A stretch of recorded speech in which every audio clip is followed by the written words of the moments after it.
Alright, let me just go ahead and say it. I still can't think of a reason why people still consider SmackDown to be a great show. Because over the past couple of months, SmackDown has been anything but a great or even somewhat good show. For a while, SmackDown was better than Raw, and for a while that wasn't really saying much. Because pretty much anything can top Raw, or at the time could top Raw. Now, Raw and SmackDown are pretty even in the levels of sucking. Because, I'll be honest here, SmackDown just sucks. And everything that happened tonight at Battleground just epitomized SmackDown. Just everything that happened tonight, from start to finish, fits SmackDown to a T. SmackDown sucks, and Battleground sucked. I'm just going to be as honest as I can. I can't think of any positives on the show. I could find some, but they're not enough to, praise this show. They're not enough to remember this show in the future. The show just sucked. I look back at all of the pay-per-views in 2017, and a lot of them were bad. I think this one was the worst. I really, really do. Elimination Chamber was bad. Fastlane was atrocious. Extreme Rules was awful. But I don't think anything compares to this show in terms of just how much this show sucked. I mean, honestly, where do I even begin? Well, let's start with the pre-show match. Aiden English, Ty Dillinger. You broke up the Vaudevillains because Simon Gotch got released. You didn't really have a choice there. You're trying to make Aiden English a singles guy. Here's Ty Dillinger, who, despite WWE clearly not caring about him, the fans still desperately try to root for them as if that's going to change anything. It's not. Newsflash, it's not. I'm still sick and tired of the fans that think that they're the reason why Daniel Bryan had all that success. It really wasn't. CM Punk leaving was the reason why Bryan was in the spot. Let's just be honest. And in this case, Ty Dillinger, Aiden English, two guys we don't care about. So perfect for the pre-show. It gets them out of the way and moves on to something else. The opening tag team match, New Day versus the Usos. Well, let me say this. When your best match of the night is your opening match, that's not a good thing. Because this match really was the highlight of the show. Even though it involved two teams I really don't care about. I don't care about the Usos as heels. I, quite frankly, stopped caring about the New Day a long time ago. But in terms of this match, they clearly had good chemistry. They clearly had the ability to get the crowd involved. They clearly had the ability to, set the tone for the night. That's what they did. But unfortunately, it just went downhill from there. And because of WWE's crappy card structure, this match wound up opening the show. To me, it should have went in the mid-card or even somewhat later, maybe just before the main event. Because honestly, opening the show really hurt the show afterwards because nothing topped this. And that's the thing with opening matches. The opening match is put in its place for a reason.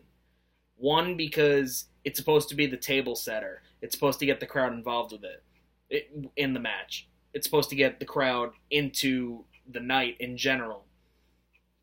But it's also put in that spot because something else could be able to top it. Something else should top it.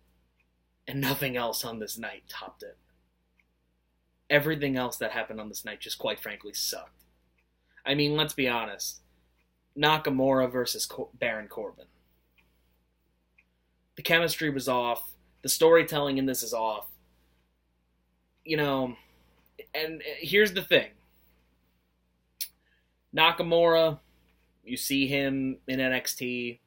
They're trying to make him out to be, the big guy, the big gun, or whatever you want to call him. He stands out on his own. Here on SmackDown, he blends in with everyone else. For somebody as unique as Nakamura, both in his wrestling ability, his entrance, his character, whatever the case may be, for someone as unique as him, he now blends in with everybody else. So WWE has already managed to ruin him, and WWE has already managed to ruin Baron Corbin. That was a while ago that happened, when, he won the Andre the Giant Memorial Battle Royal and they decided to do nothing with him.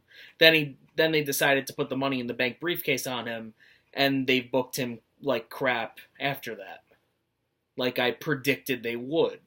So here we get to this match where clearly, like I said earlier, the chemistry's not there. The storytelling's not there. The crowd's not really into it as much as they should be. And then we get to the finish, and here's Baron Corbin. And first of all, let me backtrack a little bit. I even talked to a friend of mine about this, that this match was a lose-lose situation to begin with. Because, Corbin's got Money in the Bank. If he loses, momentum gets lost. Nakamura, same thing. I said that the only way this could potentially work is with a screwy finish. Unfortunately, the screwy finish that they chose makes Baron Corbin look like an idiot. Here's this personal feud where, he's attacking Nakamura from behind, costing him his spot and Money in the Bank, and he wins here via a cheap shot. This feud, a low blow, excuse me. This feud just didn't feel personal enough. And this match just didn't feel personal enough. And the disqualification finish just made this even worse. This match was bad. The finish was bad, but it wasn't even the worst finish of the night. A fatal 5-way elimination match for the SmackDown Women's, or an opportunity to face Naomi for the SmackDown Women's title. When are we going to stop with these multi-women matches? I mean, honestly, you had one at WrestleMania. You had a women's Money in the Bank match. Now we get to Battleground, and we have a women's fatal 5-way. When is this SmackDown women's division going to get direction? When? I've been waiting for it for months. Still waiting. It's July. It's going to be August in a few days. Still waiting for the SmackDown women's division to get any form of direction. Because it seems to me that every time WWE needs a challenger for the women's title, they don't go and build up one or two people and make them, big deals. No! They decide to take the cheap route and say, you know what? We got nothing for them. We don't care about them. Let's just put them together because we really don't care, and neither should you. And that's how I felt about this match. Yay, Natalya. I really don't know what to say about this match. I really don't. I didn't care for it. Neither should you. Honestly, neither should you. Because they don't. They clearly don't. The fact that, on Raw, Charlotte was the main focus of the Raw women's division, to a point where she was main eventing pay-per-views, competing in special gimmick matches, to now, again, just like Nakamura, she's just thrown in with everyone else, and once again, she blends in with everyone else, and doesn't stand out on her own. Anyone else see a problem with this? You'd be foolish if you don't. Honestly, nobody on this show has direction. Nobody. And I'll get to the main event later, but even that, with the way that they finished the Punjabi Prison, where do you go after that? Where do you go after Kevin Owens versus AJ Styles? why continue the feud at this point? Because, quite frankly, who cares? Who cares? And Kevin Owens and AJ Styles? I can't believe I'm even saying who cares, but quite frankly, I don't. You know, here's the thing about this. Why? It's one thing that you did the whole MSG thing. You know, you had Styles winning at the house show, at that MSG show, whatever. But why would you have Kevin Owens just win the title back? You know, I complained a while ago about hot potatoing the women's belt on Raw, and now they're hot potatoing the US belt. I mean, come on. Can there be a little bit more originality ever at all with anything? As far as this match is concerned, I'm pretty sure all of you, or a lot of you, love it because it involves Kevin Owens, because it involves AJ Styles. Yeah, I'm not that big of a mark. I call BS when I see it. This match wasn't that good. This match was a SmackDown level match, meaning it belonged on a SmackDown, not on a pay-per-view. But the finish just ruined it for me because A, it was abrupt, and B, it was ridiculous. I mean, first of all, why did you need a ref bump? A feud that doesn't really matter. The ref bump didn't really factor into the story. It was uncalled for in storyline wise. Why would you do it? And furthermore, his shoulder was clearly up, and yet the ref's counting. Whatever. I just didn't care about this match.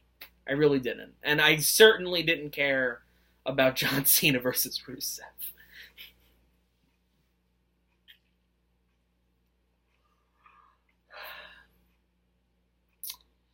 So, 2015, these two spent almost half a year feuding with each other, and we get to 2017, and here they are feuding with each other again. For the third straight year, Rusev has pretty much faded off the top of the mountain and plummeted down into the abyss just to rise back up, or at least try to. And just another waste of time. Rusev is just one of the many wastes of time in WWE. And, you know, and I talked to somebody earlier about this. You know, I talked about Rusev got buried again is literally the message I said. And he responded with, oh, well, losing doesn't necessarily mean burying. And I responded to him, well, he's been buried for the past 2 years because he's lost everything he's had.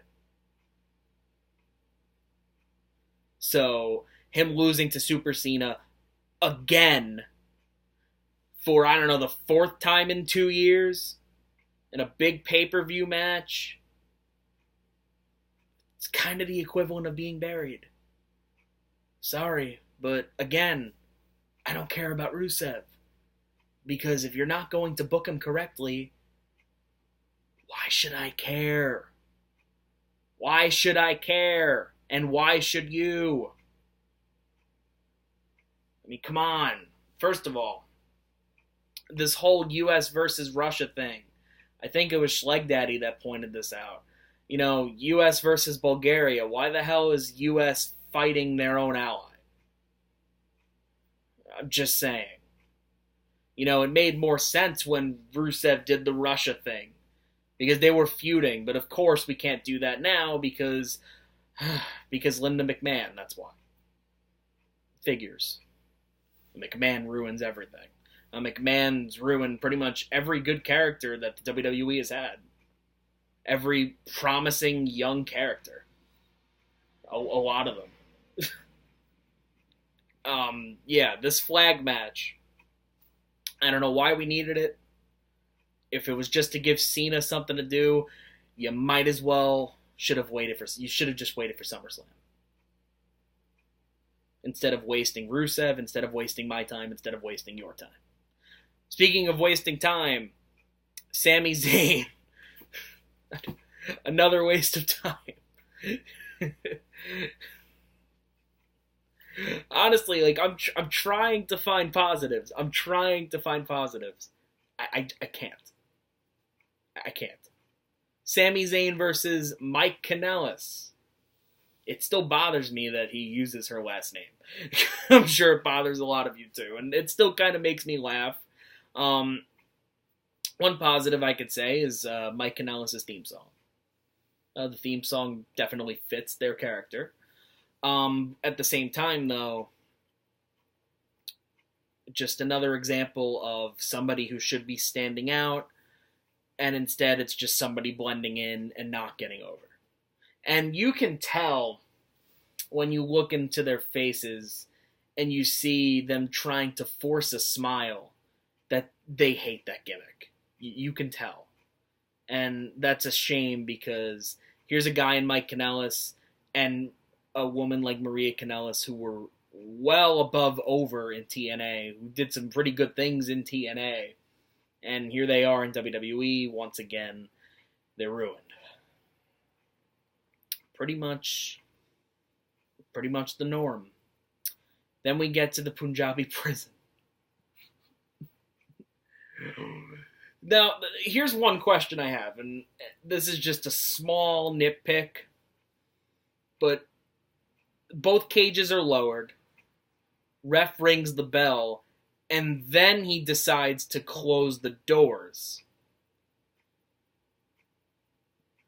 Why, if you're the ref, would you wait for the bell to ring to close the doors? Why wouldn't you close the doors before the bell rang? You realize that Randy Orton and Jinder could have just slid out while the ref had the door open. I mean, did anyone else catch that? I found that ridiculous. It's, again, WWE not paying attention to detail. But what else could I expect from them? This match kind of was what it was until the finish.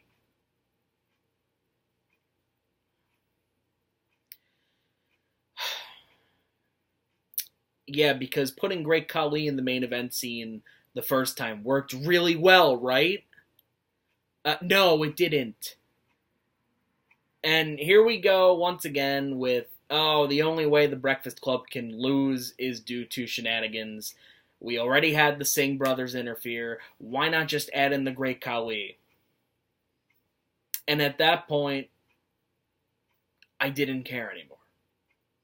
And I just clicked off with just this feeling of gloom and disappointment once again from a SmackDown pay-per-view. And now we go into SummerSlam, and I don't really know what to expect. And unfortunately, that's not a good thing. Sometimes when you think about what's to come, and you say, oh, you know what?